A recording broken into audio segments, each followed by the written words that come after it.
As winter meetings are officially underway down in Nashville, what are some of the goals for the Washington Nationals to really kind of hit over these next few days? We'll get into that after this.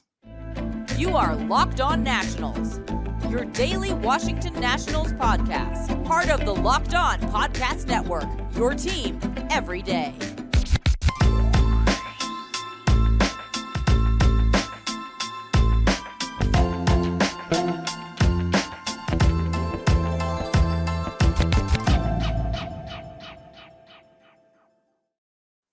And thank you for making Locked On Nationals your first listen every single day, as we are free and available wherever you get your podcasts. I'm your host, Ryan Clary. You can catch me over on Twitter at RyanClary11 and as well as the show page at LO_Nationals. For all your latest Nationals news and notes, just make sure to check us out over on there. While you're at it, search and subscribe to Locked On Nationals wherever you get your podcasts. Later on in today's show, let's talk about an old friend, Juan Soto. Juan Soto and all the trade rumors from the San Diego Padres.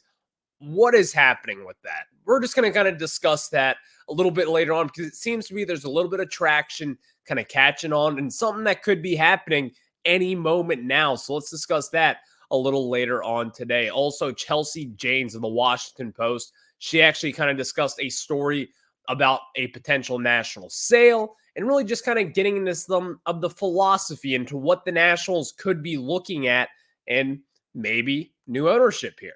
We're going to discuss that a little later on today, but let's start off here discussing the winter meetings that have started already yesterday, really, but really gets into the thick of it today. Before we do that, today's episode is brought to you by FanDuel, and make every moment more. Right now, new customers get $150 in bonus bets with any winning $5 moneyline bet. That's $150 if your team wins. Visit FanDuel.com/lockedon to get started. So the Nationals and the rest of Major League Baseball, they are down in Nashville for the MLB winter meetings, in which this is the time of year where the hot stove really starts to get hot. And a lot of different trades that are happening.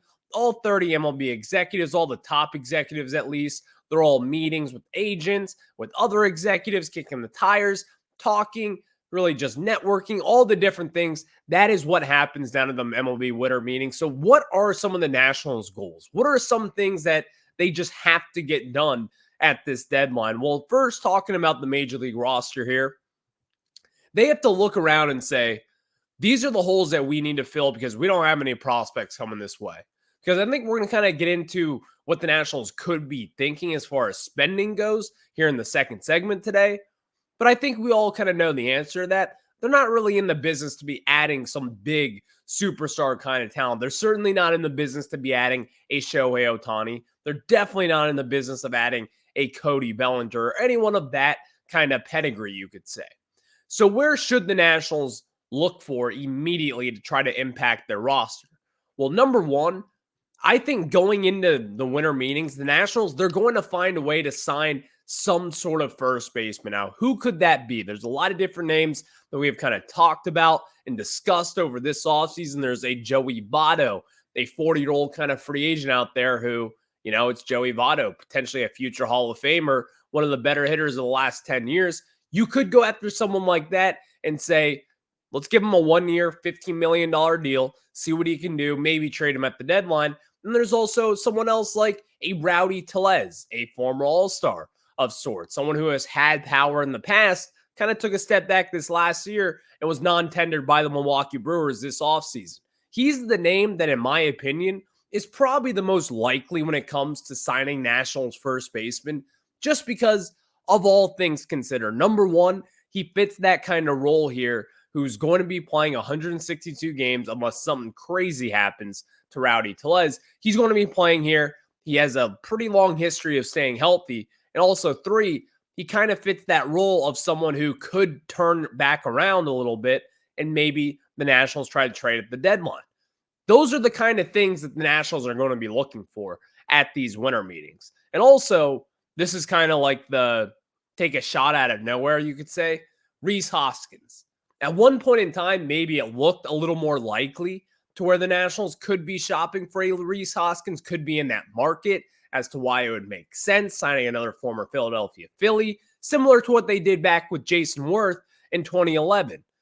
But now, as we kind of know, it doesn't really feel that way anymore. As time has kind of progressed throughout this offseason, I think one thing has really just stayed true to itself. They're not really going to be in that market. And I don't think the Nationals, they're going to be trying to spend the money that Rhys Hoskins could be demanding. And also, maybe Rhys Hoskins probably doesn't want to come here either, considering he's going to want to win. He's been to a World Series. He wants to win one, though. It's a little bit different when you haven't been there. So with Rhys Hoskins, is he going to come here? Is he going to take the chances on this Nationals team like the Nationals taking a chance on him? I don't think so. I don't think it makes sense for Rhys Hoskins.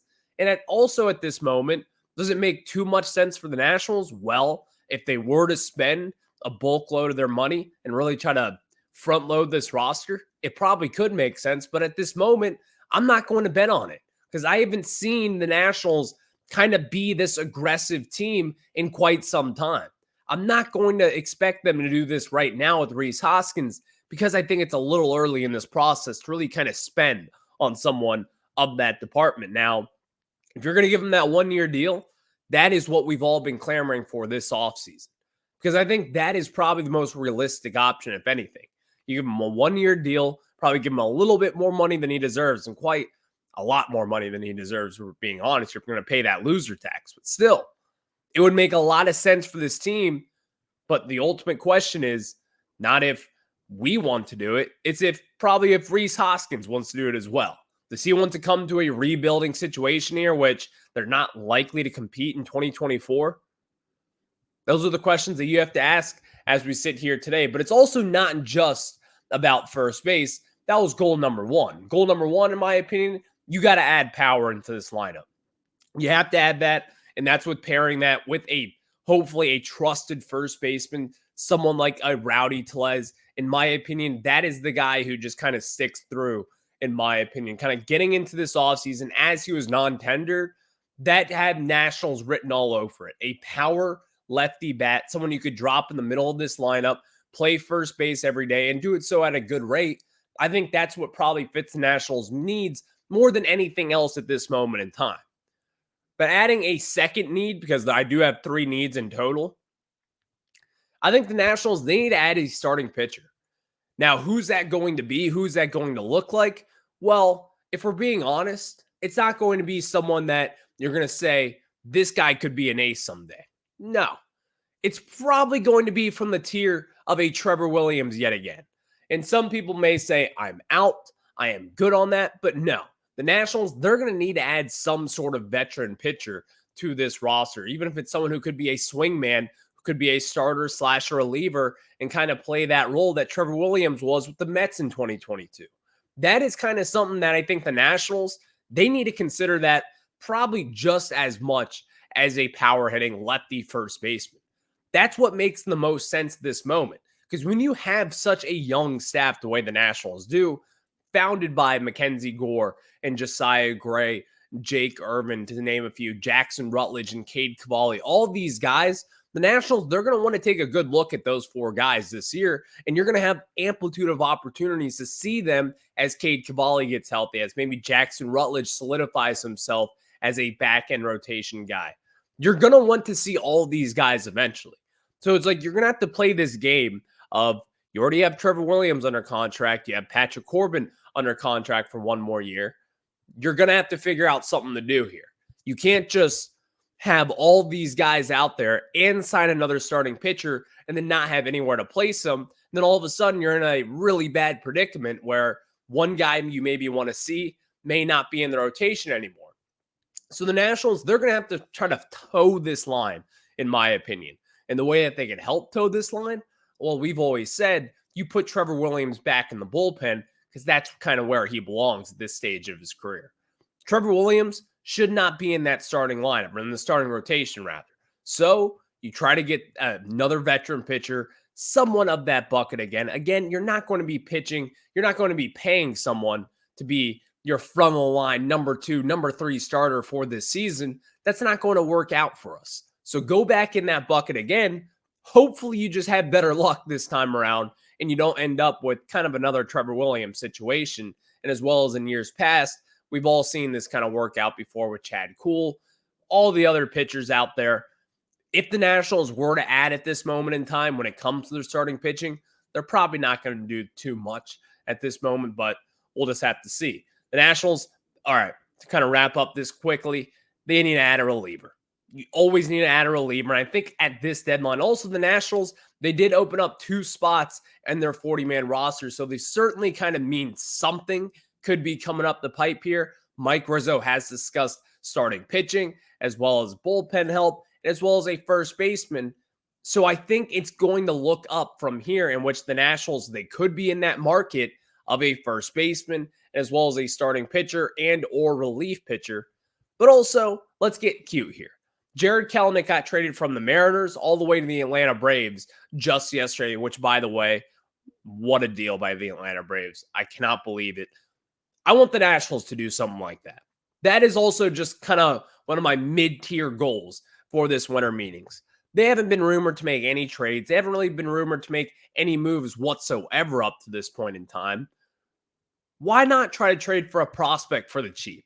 Why not look for someone who may be a disgruntled former prospect who may not be getting the playing time that he once deserved?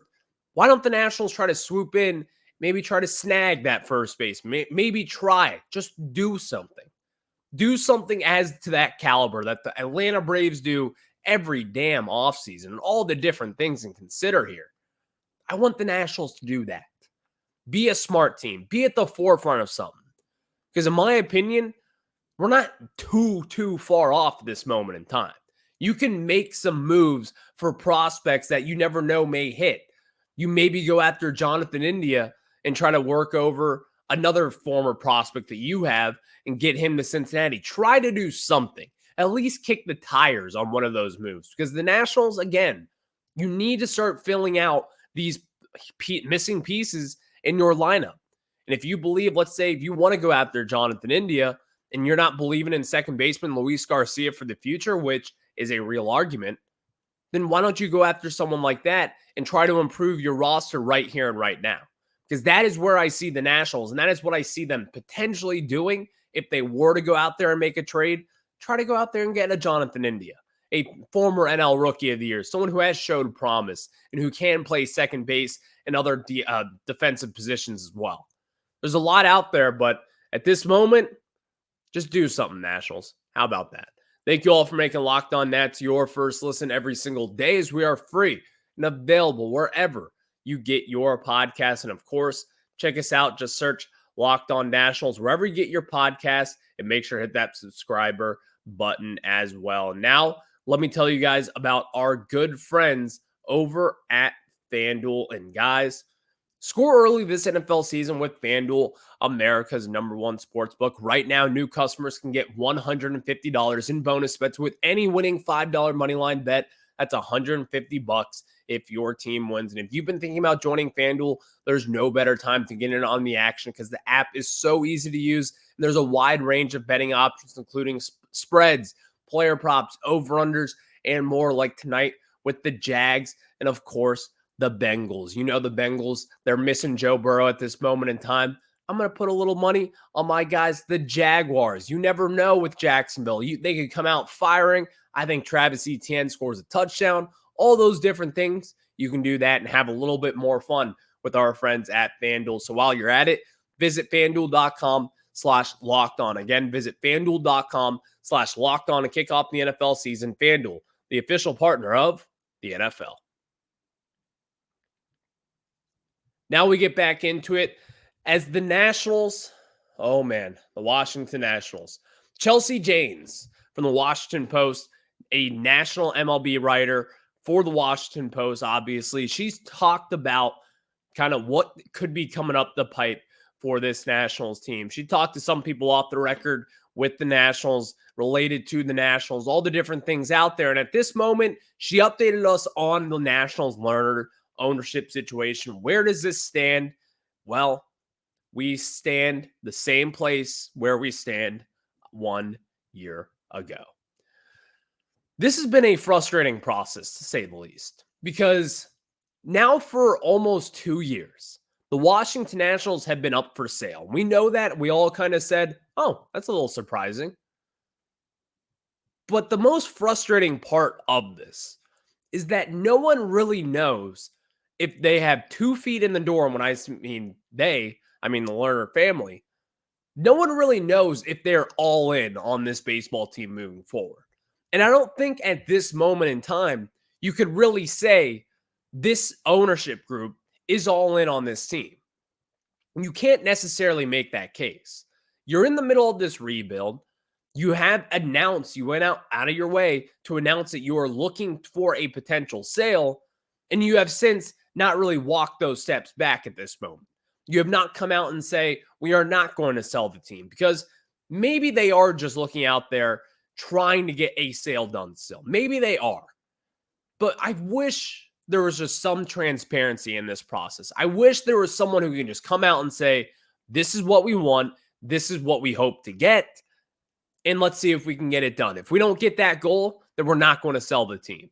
All we've heard so far is just rumor after rumor after rumor. And a lot of this has come from the Washington Post and as well as Talk Nats. All the different accounts out there have been breaking news in this story. It just gets more frustrating and more frustrating as time goes by. Because one thing has kind of stood clear to me over the last few years here. The Lerner family, they don't really seem to be 2 feet in the door of this ownership group. They don't really seem to be all in on this Nationals team. There's a lot of different things that have been going on behind the scenes in which have kind of crumbled out, trading away Juan Soto, cutting payroll, all the different things. It hasn't been a good, year and a half for the Lerner family. It just has not been that.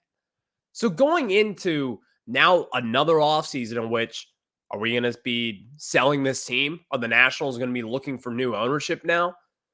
We don't know. And the thing is, while some things change, other things stay the same. And those things that stay the same is that the things that are blocking this Nationals team from selling this operation, that is Masson. Now, Ted Leonsis, he was also mentioned and viewed as the front runner still, and has even gone over to say that in October Sports Business Journal meetings back in October. He has actually gone on record and said, I would actually like to add baseball into my portfolio.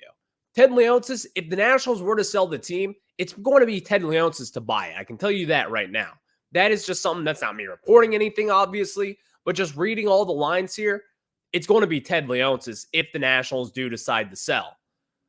But how fair is it to continue down this path for the Nats? How fair is it to the fans? How fair is it to Mike Rizzo? How fair is it to Davey Martinez?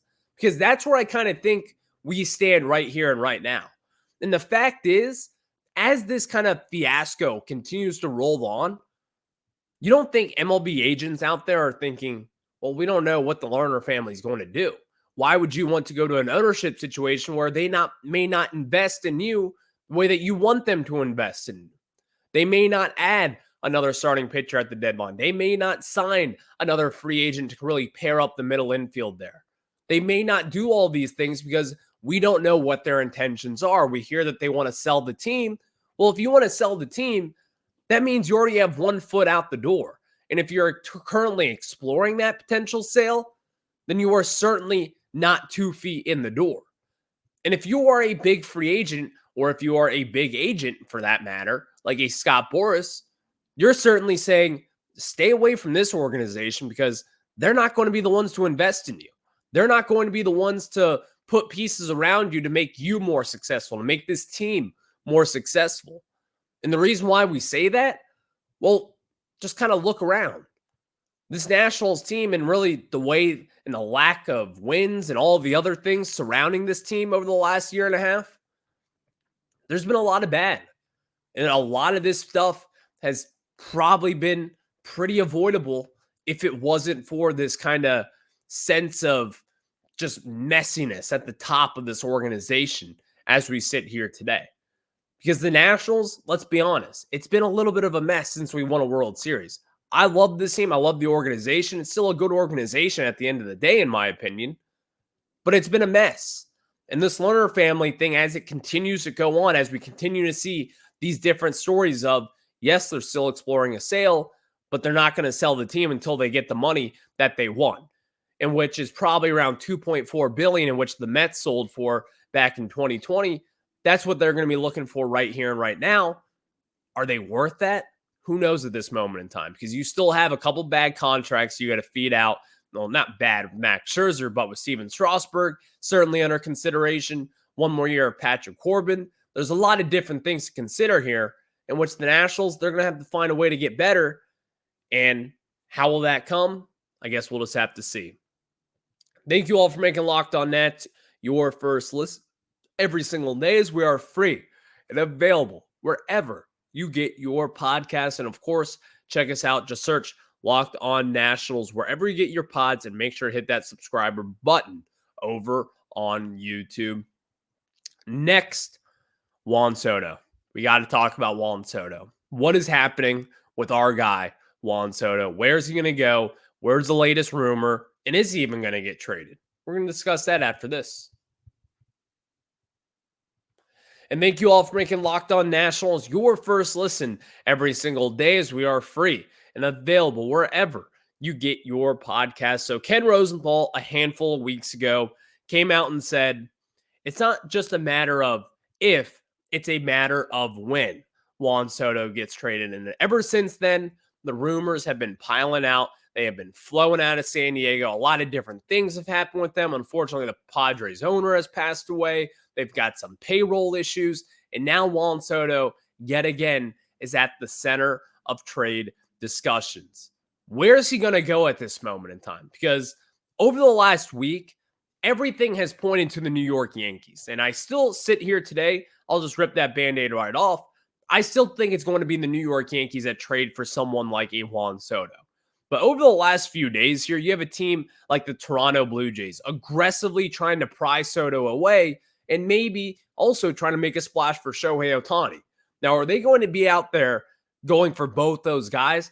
I don't necessarily think that. I don't think it would be a smart thing for the Blue Jays to do, unless they were to just go all in for this year and try to win with a super team with a Bo Bichette and a Vladdy Guerrero Jr.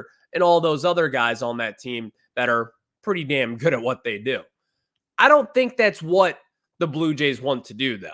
I still think today, going into it, Juan Soto is going to be a New York Yankee when it's all said and done.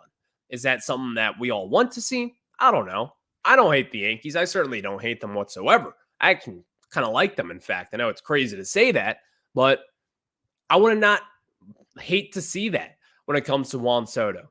But the San Diego Padres and what they're asking for, well, number one, they are not going to be asking for a Juan Soto kind of package in which the Nationals got from San Diego. They're going to be losing a ton of value comparing to what they got last deadline. Now, they will be gaining a lot back, and with their development system, they could be gaining even a little bit more than what the Nationals got, considering what they do with all those prospects that they could get back in this deal.